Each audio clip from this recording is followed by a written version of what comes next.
Hello and welcome to Talk West Ham. This is your show where you're in control of the content. So if you're watching live, get your comments in. We're going to get them on the screen. Want to see what you're thinking. It's just finished West Ham United 2, Tottenham 1. Charlie, what's your thoughts?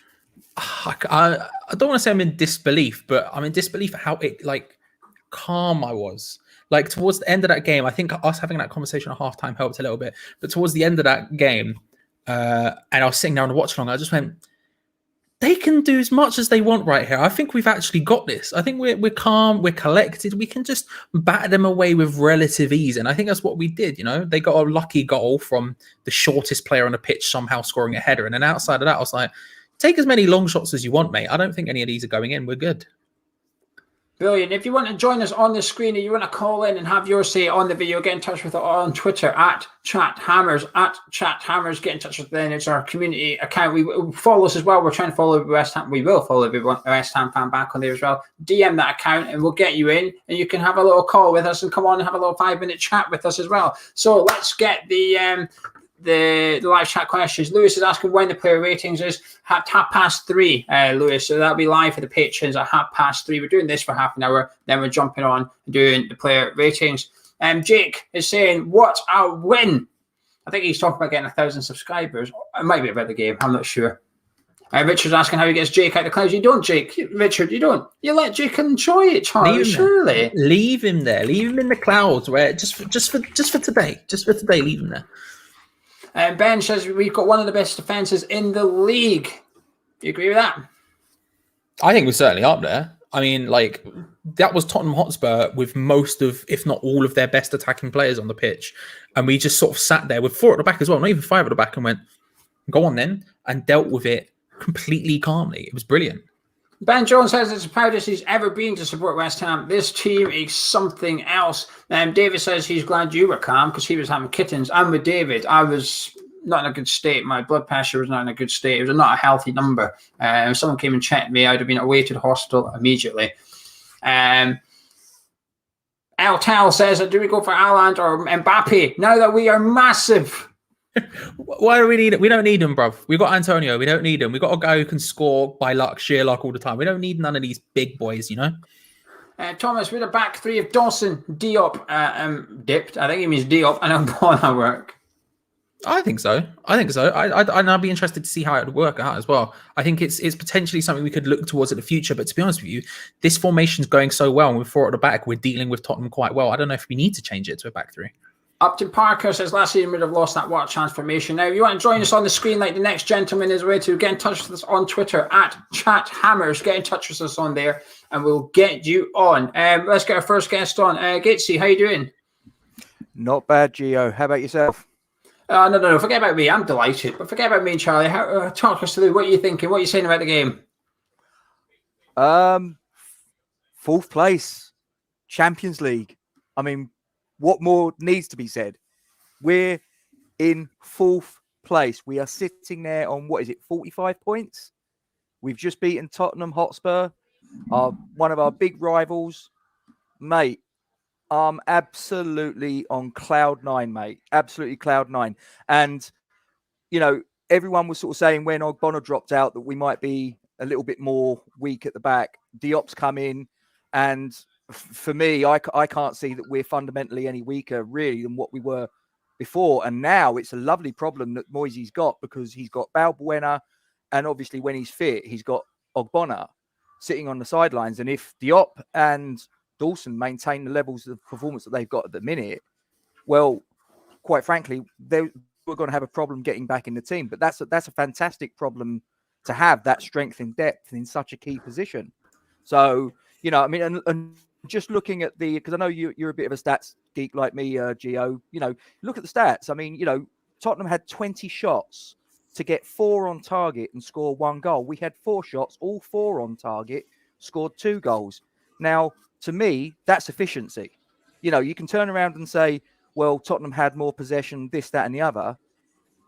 We won 2-1 with 4 shots at goal, all of them on target, and half of them went in the back of the net. They had 20 to get 4 on target and scored 1 goal. You know, Bob, how were you in the second half? How were you coping? How do you think? You know, my wife's a Spurs fan. How do you think I was coping? She was sat right next to me, and at 2-1, I was just like, "Oh, don't do this to me." I was sitting there thinking, I know exactly how this is going to pan out. We're going to get to like the 95th minute or something like that. It's going to drop to Harry Kane. He's got to put it in top bins like Lanzini did at their place, and it be a little bit of karma, I guess. But listen, we are. You look at the team that we've got, and there's no.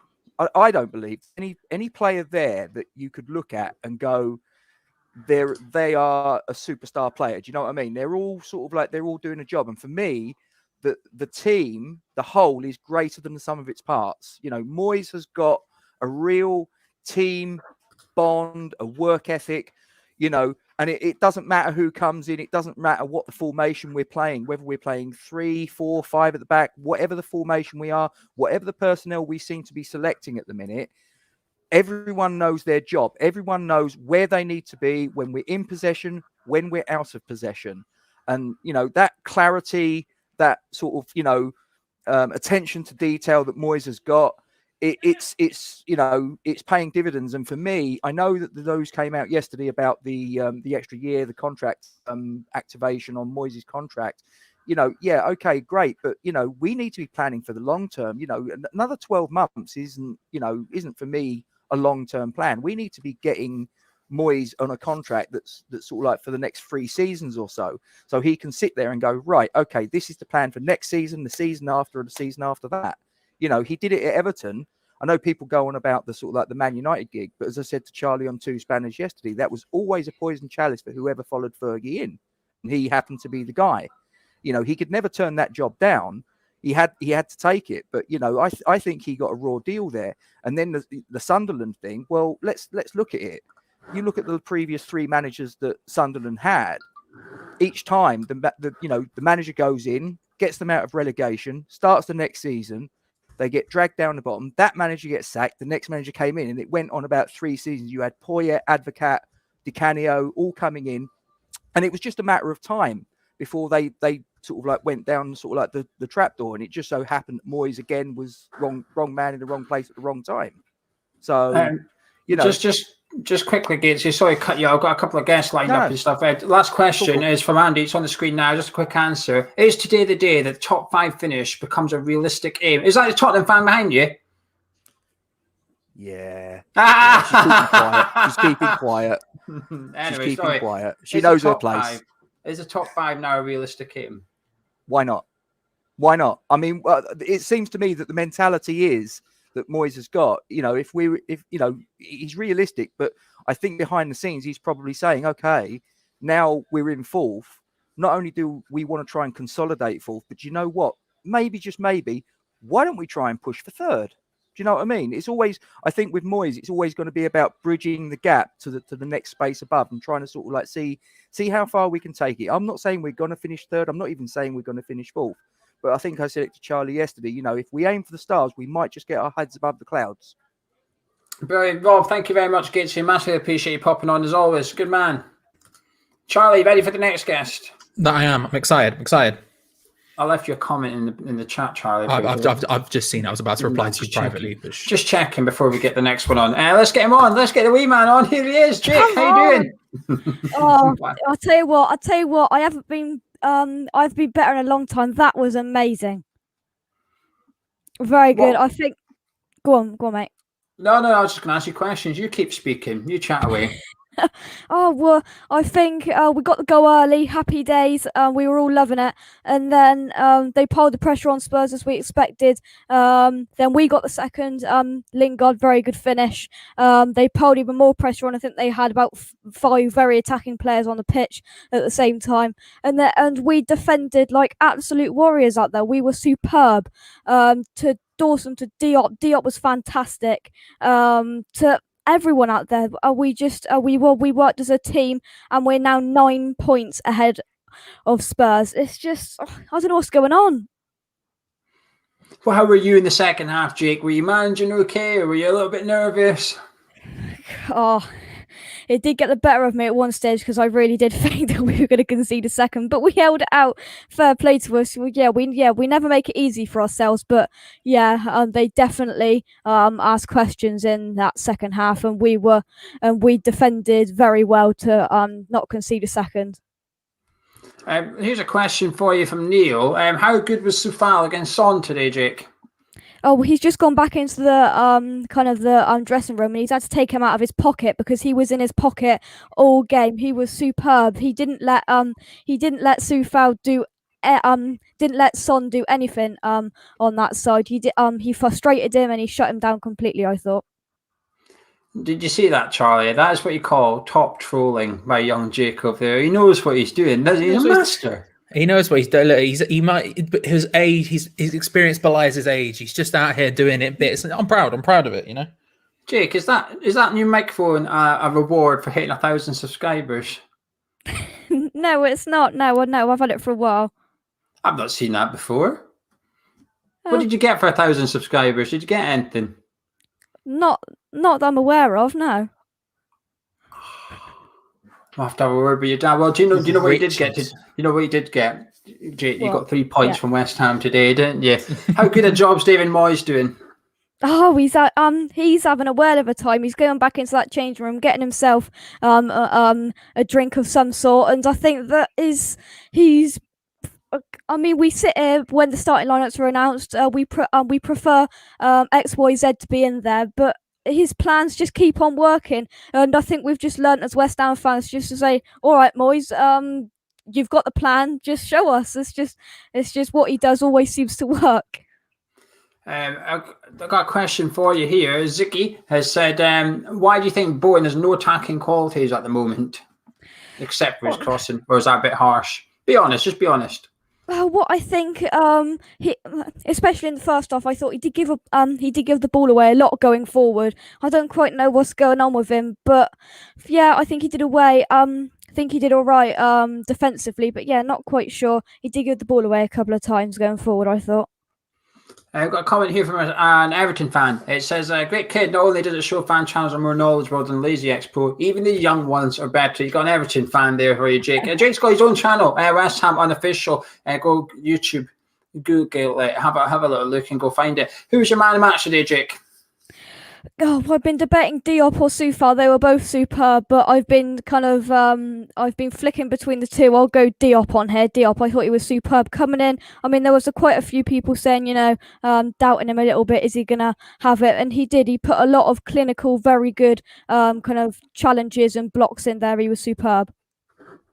There you go. Charlie's put Jake's channel in the live chat, so you can have a little look, go over it and subscribe to it there. Where we're going to finish, Jake? Come on, last question for you. Get your neck on the line. Where can we finish? And give us a prediction. Where will we finish? I'll go 5th. Now, I was going 6th. I mean, 4th, happy days. We could finish there. We're all in cloud 9 at the moment. But I think 5th would be amazing. 4th would be... I mean, 4th would be out of this world. But I think 5th would be... 5th is where we're going to finish, I think. Well, listen, Jake, thank you as always for popping on. Always a pleasure. You're always welcome here. Don't be a stranger and hope to see you again soon. Thanks, guys. What a good lad, Charlie. He's better than us. He knows what he's doing, doesn't he? No stress from our back. We can just... It's nice when you can just click on a guest and then you just let him go and you're like, oh, I don't have to do anything. I think next time I might get him on and I might leave it myself and just let him do the live chat. And just let him. He's got it in control. He knows what he's doing. Yeah, Jake's an expert. He's good. He's too good. Happy Hammer, did anyone see Soufal getting Flores? So check ran him over. I love that. Did you see it? I love that little bit because the action shot, you just saw Soufal on the down. Suddenly, Solskjaer just come bombing in from nowhere, and there's 2 players down. Fabianski was down. He just ignores Fabianski. He's like, nah, I'm making sure my mate's all right. Get yourself someone that loves you as much as Solskjaer loves Soufal. You get yourself a partner like that in life, you'll be all right. Lee says that he's got to give Moyes credit. He got it absolutely bang on today. And Frank says that you've got to aim for 4th. If it don't work out, you can say we tried. Aiming for 5th would bring us down. I think that's the right mentality. And apparently David Moyes just said in his post-match interview, European football is the aim. Which, Charlie, I think is quite significant because I've not really heard David Moyes publicly say that. Yeah, he's always been in sort of in the whisperings that that's what Moyes wants. Jared Bowen mentioned it during the week. Now David Moyes is coming out, I guess, nailing his colours to the man, saying that this is the target for the season. Yeah, I mean, one of my early criticisms of Moyes when he first came was the idea of like him being too dour. Like, I remember the Sunderland season, after the first match of the season, he's like, we're in a relegation fight. And I'm like, you can't say that. So for him to come out and go, we're going for Europe here, we're fighting for Europe, that's huge. That really is, it's a massive mentality shift for everyone at the club. It shows that we're aiming high.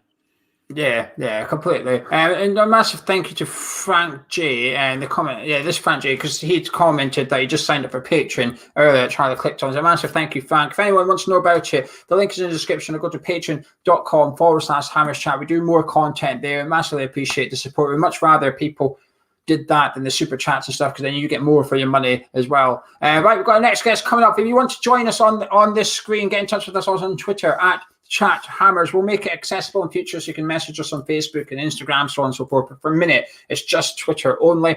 But we've got our next one on. It's our regulars. James, how you doing? Oh, wonderful, gentlemen. Wonderful. What a great Sunday evening we're going to have tonight. You know what I mean? I'm buzzing. Do you know what? I feel proud to be a West Ham fan today. I think the team are performing how we always wanted the West Ham team to perform, with grit, determination, spirit, heart, passion. I just think we are going places with this team, and I thought that was excellent from start to finish. A couple of little times in the second half, we had a few scares, and the heart rate was going up massively. But other than that, we was first class. Where's it gone right today, James? Where's it all gone right? I think what it is, they've got this willingness never to give up, like, and they don't fear no team now. Whereas many years ago, we used to fear teams like Spurs coming to town and Arsenal and Man United, etc. Now we don't fear no one. Like, I think the way we are setting up is the right way. I think if we went to a 5 today, we might have struggled.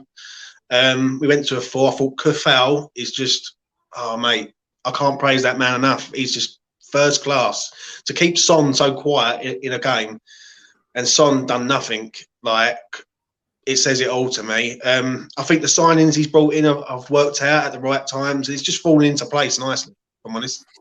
Yeah, I completely agree. I think in the second half, we were more defensive than Matt Hancock over allegations of COVID spending in the last week or something. But I thought we stood firm. I thought we did absolutely brilliant. What players impressed you out there today, James?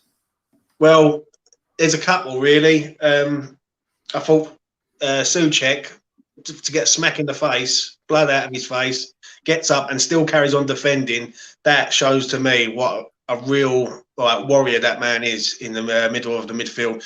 I think there's a few outstanding today. Kufal was brilliant. I thought Fabianski done some good saves. I thought he was excellent. But as a whole, the team was first class. And we have to sign Lingard up. Like, whatever the money is, he needs to be signed. Like, I think we've seen enough now to know that Man United are letting him go because Man United are looking bigger than Lingard, if that makes sense. So to us, we will definitely have him. But I will say this, Declan Rice, right, as captain of this club, like, we all love Mark Noble, right? For many years, he's a legend at West Ham, Mark Noble. But since Declan's been captain of the club, we have looked like a completely different team. We look like a team with a big winning mentality. And I just think his match-saving save, like clearance from Kane, was just excellent. Excellent. I mean, I'm absolutely over the moon. I'm proud. That's what it is. If I'm honest, I feel proud to be a West Ham fan for once. Where I'm 34 years of age, lads, and I'm not being funny enough. Even you lads would have seen it. We've seen some crap. Do you know what I mean? Do you know what I mean? And now we're seeing some good times, it looks like. And the old West Ham way looks like it's dead. And this new breed, new life that he's bringing looks like fresh. Has European football got to be now the realistic aim, James? 13 more to go, Gio. 13 more cup finals to go, mate. And then, like, maybe. Like, I mean, if we carry on going how we're going and not even thinking about Europe, we'll see where we end up. But at the minute, we're all enjoying it. Like, hopefully, yeah, like top 6, top 7. But do you know what? With other teams playing Europe right now, and we're not, and we're working our way through these teams at the right times, it's all falling into place for us. And if we, I said before, if we can get 9 points out of the next 5, I'll be happy. We've already started with 3 points today. We go to City next week. If we pick up a point right there, I think it's going to be hard at City. They're just a machine. But look at the Leeds game and then move on from there, and we'll see where we end up. And by the end of April, if we're still there, then that Champions League music's going to sound great around the London Stadium. I'll tell you that now. But yeah, I'm over them. You mentioned him when you first come on, James, but Jesse Lingard, I mean, 4 appearances for us, arguably 3 man of the match, well, maybe not man of the match today, 2 man of the match performances, and another massively influential game from him today. I mean, is he number 1 priority in the summer to get signed up? But is there a problem? Is there a sort of risk that his value is increasing almost every match now? Yeah, what it is, when we signed him up, he's played 3 games all season. He's been out of the Man United team. You're signing a player up. Is he really coming here just for the money? Like, is he just coming here just to go, you know what, I'll come and play, like, you know what I mean, as a part-time sort of player? But he's come here. He's embraced the club. Moyes is getting the best out of him. And I think you like Man United look at him as bigger than Lingard. We don't. We look at Lingard as where we like. There's like levels, and we want to get to Lingard's level of talent. I think his pressing ability, like if you watch him pressing the ball, it's just first class. Like literally, he runs after that ball like his life depends on it. And I just think, yeah, sign him up 100%. Get Dawson signed up, and see what other gems we can find in the summer. Brilliant. And James, anything else you'd like to add before we kick you off here? I just feel proud as every West Ham fan, and it's so good for all of us to see our team performing so well. So yeah, I'll leave it on that. Good man, James. Thank you as always. I massively appreciate you coming on. Take care, my friend. Right, Mr. Ross, let's just say a quick thank you to Happy Hammer 82, who's chucked £5 in. He says, given our last 5 games, we must surely believe we can get in the top 4 or 5. Come on, you Irons. Best team in London. Great show, lads. Keep up the good work. Speaking of the great show, if you would like to make it better, get in touch with us at Chat Hammers and come on. We've got another 10 minutes or so we've got a couple of people that can come on and join us if they wish. What about Jesse Lingard then, Charlie? Because he's obviously sort of the player in the lips, and I am worried that every game it passes, the value gets a little bit more, and more players start looking at him, essentially. Yeah, that was my sort of concern when he first joined without a fee at the end of it to sign. Is I think you're 100% right. If he keeps up these performances, the money's going to keep going up and other clubs are going to keep getting more interested in him. I think this idea, though, that everyone sort of agrees with mostly about the vibe in the squad right now and the togetherness and everything. I think that's such a huge selling point. You know, if you're Jesse Lingard and you're going to leave and go back to Manchester United in the summer, and then you're thinking there's a couple of clubs in for you, say Leicester came in from whoever else, and he goes, and West Ham's there, and he goes, actually, I loved my time there. I got on with everyone. Everyone was vibing. Everyone was saying, I think that's a massive, massive selling point. How many times have we sat on videos and we spoke about how bad the training ground is, for example, and, if players came to look at that, they would be fuming. Jesse Lingard's going to have been here. He's going to have known it. And he's probably, right now, it looks like he's absolutely loving life. So if he's sitting there and he has to choose, he's probably going to choose West Ham again, which is huge. The price is my biggest concern, but I mean, it's what you usually say, right? If we have to pay for him, then it shows he's probably worth what we're going to end up having to pay for him because he's played that well, sort of thing. So as much as the price is probably going to keep going up, he'll probably be worth it given the performances he's actually putting in right now. I would say it's a risk-free signing as well. It's becoming a risk-free signing. We know he can do it. We know he fits in. We know he's the perfect player for the way we play. So there's no such thing as too much for one of those players, I think. I mean, we could go get a cheaper alternative, but he'd have to fit in perfectly and also be influential in the game of football, which is difficult. It's a difficult thing to do. So I think the Lingard thing I think he'll be very happy at West Ham. I don't think he wouldn't want to come back. I do also think Gareth Southgate could do West Ham a massive favour, actually, and even just if he includes him in the Euro squad. I don't think he'll make the Euro squad, but if he keeps up this form, he's going to be hard to ignore. But if he does get in it, there's no way Lingard's going to want to go anyway. I don't think he'd even want to go back to Man United. You think, no, I can't go back there because then I'm going to get put out of the England squad again. I need to stay at West Ham here. I think he's, like you said, he's clearly loving life. The celebration of the second goal just shows that they're all involved. He's playing his part. So it just shows that in the training ground, when they're sort of practicing celebrations, if you like, Jesse Lingard's a big part of it. So you need to have a role, almost, kind of thing. I think he must be loving life at West Ham at the minute. Steve, thank you very much. Come on, you Irons. What result? You predicted 2-1. Exciting times ahead. Maybe I predicted 2-1 as well, Steve. We knew. Me and you, Steve. Stevie boy. We knew. And I'm sorry no one's ever called you Stevie boy before in your life. I apologize.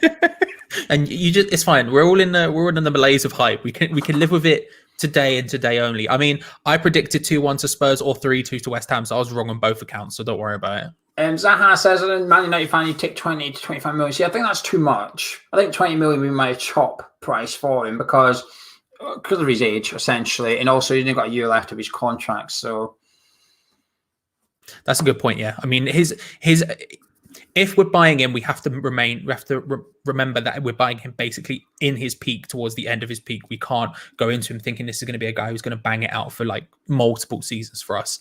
But I remember when we first moved to the London Stadium, I was for buying, what was the guy's name? Do you remember a striker? Used to play for AC Milan, older guy, Carlos Bacca. I was for buying Carlos Bacca, despite the fact he was the older one out of the selection. I was like, actually, if we can get him in and he fires us into Europe for 2 seasons, we make our money back on it. It's 100% worth it. Even for 1 season, we make our money back on it. So although it's probably not exactly one of those signings you're going to have with a lot of resale value and everything down the line, if he can keep up these performances and keep us a level above where we have been previously, then it's probably worth it despite his age. Anyway, shall we get our next guest on? We've got Logan here. Logan's always happy. How you doing? I'm buzzing, man. I woke up at 5:30 this morning and was pretty nervous, and it was well worth getting about 4 hours of sleep last night.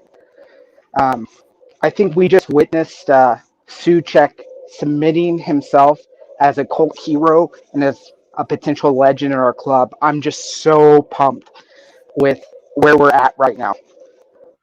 Thinking this time last year that we were going to get relegated, to thinking right now that we're going to be Champions League, Moyes is the Messiah. How were you in the second half, Logan? Were you coping? My legs were cramping because my butt was clenched so hard. It was horrible. I have 2 little girls, so I was trying to get them ready for church while trying not to curse at shots from Gareth Bale, and nervous is a very mild word of where I was at. But I think that it's pretty amazing that I can be nervous, but in the back of my mind, no, we're not going to concede. Like, I think it's just being a West Ham fan, pessimism that sneaks in, but knowing that Moyes has created a system in which it doesn't matter who's playing in our back 4 or back 5, we don't concede more than 2 goals. Very rarely do we concede more than 2 goals. So now we're sitting there and seeing Diop, the guy who we were talking about selling in January, being the man of the match. I don't know what Moyes has done to that team, but they all believe that they are Champions League contenders and that they can beat anyone on any day.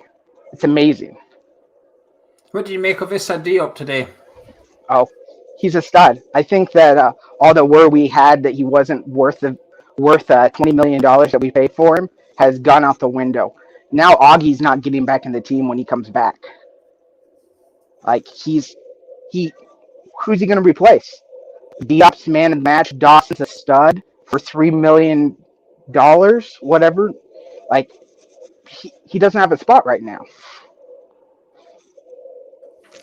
Is European football, Logan, is European football now got to be the realistic aim for the season? Yeah. I mean, I think the aim should be Champions League, not just European football. It should be Champions League. Now, are we going to get it? I don't know. Someone else, was it Jake, that said that that's our aim, is Champions League, so that if we fall short, we still get Europa League? Yeah. I mean, do I think we can compete right now in Champions League? No. But do I think that Moyes can have a couple of clever signings that can make us competitive? Yeah, I do. In Moyes, we trust. Who was your man of the match today, Logan? It's got to be Diop. He was just a stud. He was amazing. But Souček, bloodied-eyed, getting up, playing in defense again, like, it reminded me of the game where Josh Cullen lost his tooth, blood all over his jersey. Like, that's just a memory that I don't think we'll ever forget. I think it's only a shame that the fans weren't in the stadium to see that and that he could get the love that he deserves right now. Yeah, I'm going to ask this question because it's come in as a question from someone. I'm not giving my opinion on this one. Stephen says, now, do you think it's a lot to do with fans not being at the stadium, so there's less pressure on them, or is it all down to David Moyes? It's a bit of both. We're known as a pretty negative group of fans, and even just watching on TV, obviously I've never been to the London Stadium. You can hear the groans when we're not playing attacking football, when we're negative passes. But you pointed out a couple of weeks or a couple of shows ago that the fans wouldn't mind that football right now because of the form that we're in. So, yes, it is Moyes, but it started out with our team not having to worry about our fans being upset that they aren't playing in the nature that they wanted to play in. Yeah, I agree with the comment on the screen from Paul when saying the ball would be jumping right now. Imagine, I think the place would have been rocking as soon as we went 1-0 up after 5 minutes. I don't think the second half would have been as defensive as that or as ugly as that because the crowd had been bouncing. It would have inspired the team. The team would have felt invincible, at 2-0 up. They'd been thinking, bloody hell, listen to this sound. Spurs would have crumbled a little bit as well. I think, I think it might have had an impact, but I don't think it still has an impact, if that makes any sense. Anyway, Logan, anything you'd like to add before we kick you off? No, I appreciate you guys, and just a great end of the weekend, and can't wait to do the same thing to Man City next week. Good man. Cheers, Logan. Don't be a stranger. Take care. Yeah, for sure. Anyway, Mr. Ross, shall we start wrapping that one up there? Yeah, you've got ratings to do on Patreon straight after this, right? Yeah, we're ready to do our player rating show with Gonzo. But anyway, any final comments from you? Who's your man of match, Charlie? I gave it to Declan Rice on the thing, but I found it really difficult to pick one player because I thought there were so many good performances today. It's one of those ones where no one played badly, but I think everyone really did a decent job. Even the ones who had lesser performance, they are putting in their shift here. Everyone is earning this win. I gave it to Declan Rice, but if anyone watched the stream, you'd remember me going, I no idea, and having to just look at the team before even beginning to think about it. Good man. Anyway, we're going to disappear. Thank you to all our guests that called in. Do check out Jake's channel as well, West Ham Unofficial. Drop a like on the video if you enjoyed it. Subscribe to you around here, and we'll catch you in the week. Take care.